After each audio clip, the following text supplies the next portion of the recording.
Chapter 5. The Shadow of Power. The man's journey led him to a vast, industrialized nation governed by a regime that thrived on fear and absolute control.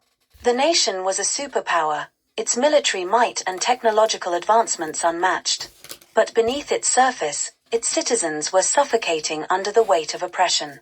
Surveillance was constant, dissent was silenced, and any attempt to challenge the status quo was met with swift and brutal retaliation. The man stood at the border of this powerful nation, gazing at the imposing wall that separated it from the rest of the world. The wall was a symbol of the regime's dominance, its surface lined with cameras and armed guards patrolling its length. Beyond it lay a land where freedom was a forgotten concept, where people lived in fear of their own thoughts.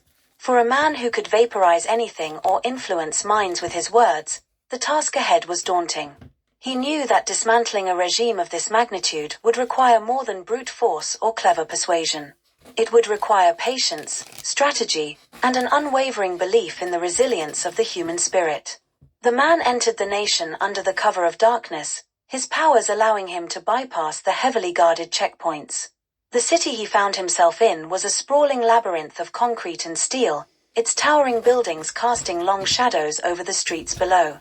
The air was thick with the hum of machinery, and the people moved through the city like ghosts, their heads down and their expressions blank. His first priority was to understand the inner workings of the regime. He observed the people, noting the way they avoided eye contact and spoke in hushed tones.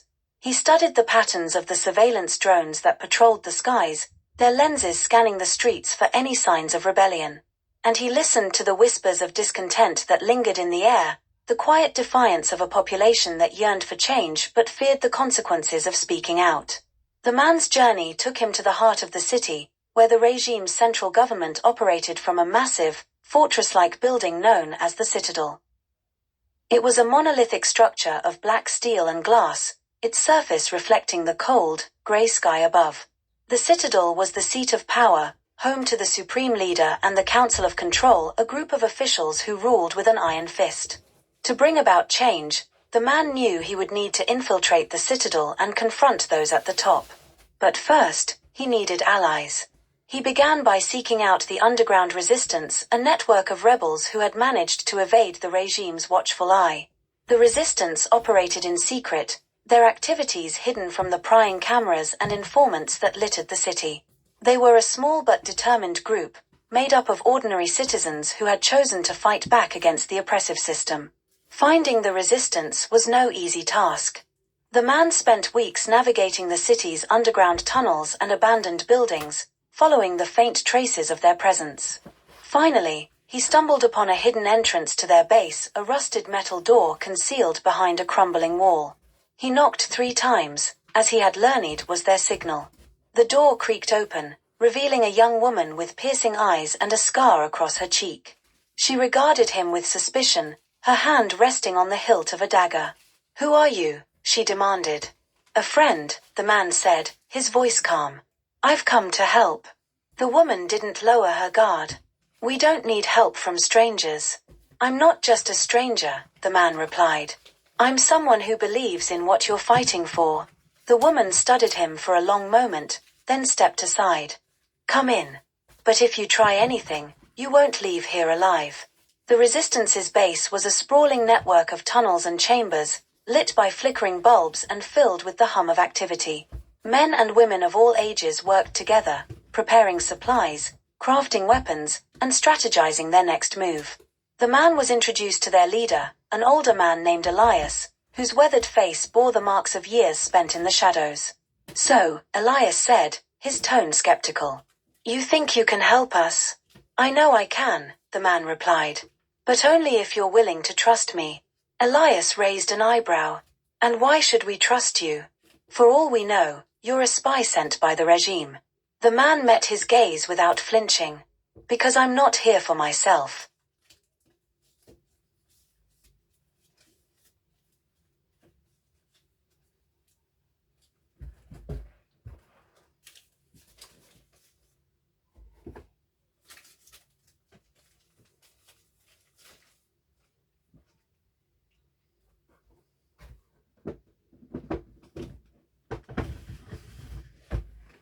And help us. I know I can, the man replied. But only if you're willing to trust me.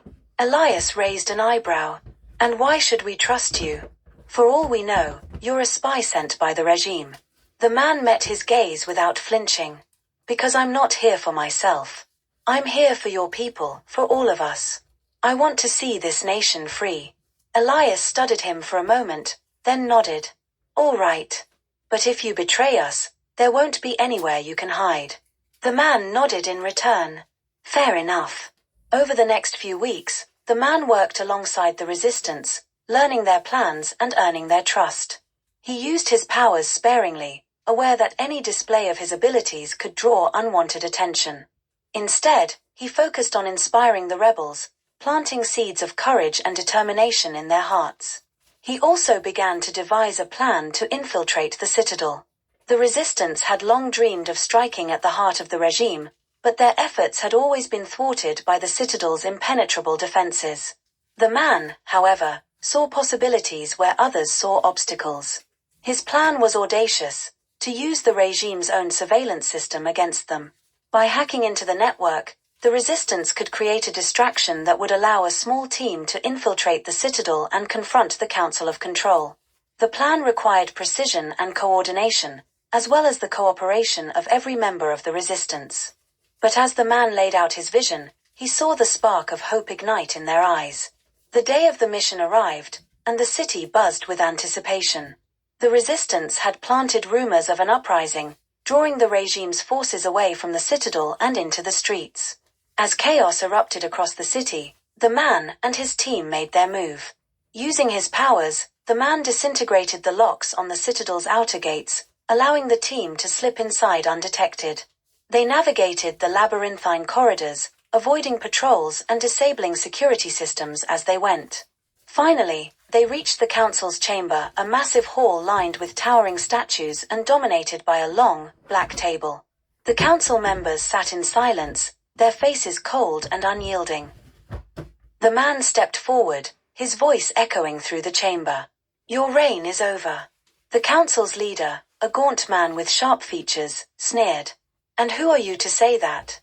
I'm the voice of your people, the man replied. The voice you've silenced for too long. The leader laughed, but it was a hollow sound.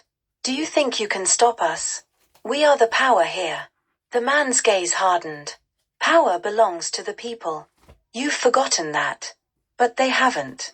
With a wave of his hand, the statues lining the hall began to disintegrate, crumbling into dust. The council members watched in stunned silence as their symbols of authority vanished before their eyes. The man stepped closer, his voice filled with quiet determination. You have a choice. Surrender peacefully, or face the consequences of your actions. For the first time, fear flickered in the leader's eyes. He glanced at his fellow council members, then slowly nodded. We surrender, he said, his voice trembling. The regime's fall marked the beginning of a new era for the nation.